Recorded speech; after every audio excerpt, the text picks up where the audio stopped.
আমাদের সবারই কিন্তু চা ছাড়া মনে হয় দিনটাই শুরু হয় না। শুধু দিন বললে হয়তো ভুল হবে, সন্ধ্যার সময় এক কাপ চা তো চাই। কিন্তু আজকে আপনাদের সঙ্গে দারুণ মজার একটা চায়ের রেসিপি শেয়ার করতে যাচ্ছি, যেটাকে মশলা চাও বলা যায়, আবার আদা দুধ চাও বলা যেতে পারে। মজাদার এই চাটা বানানো খুবই সহজ, আর খেতেও মজা, আর স্বাস্থ্যের জন্য অনেক উপকারী। চলুন তবে কথা না বাড়িয়ে শুরু করা যাক। তার জন্য প্রথমে আমি এখানে একটুখানি আদা নিয়েছি। এখানে আদাটা আমি ভালোভাবে ধুয়ে তারপর চামড়াটা ছিলে এভাবে ছোট ছোট করে কেটে নিয়েছিলাম। এবারে আমি যে পাত্রে চা বানাবো সেটার মধ্যে এগুলোকে দিয়ে দিয়েছি।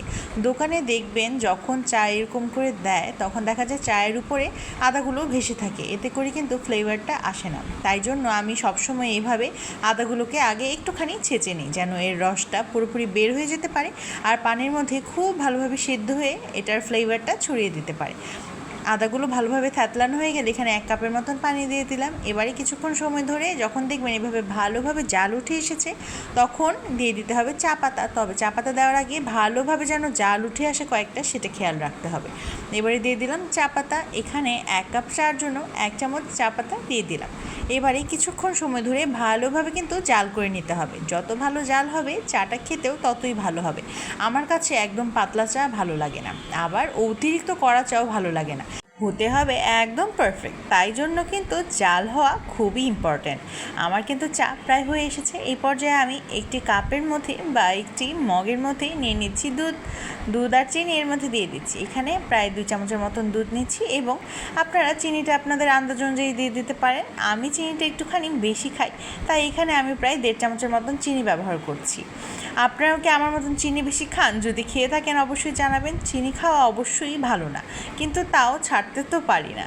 এইবারে কিন্তু চাটা আরও কিছুক্ষণ জাল হয়ে গেলে আমি এটাকে নামিয়ে দিব। একটা স্ট্রেনারের সাহায্যে ভালোভাবে চাটাকে ছেঁকে নিলাম। এবারে খুব সুন্দরভাবে দুধ চিনি মিশিয়ে নিচ্ছি।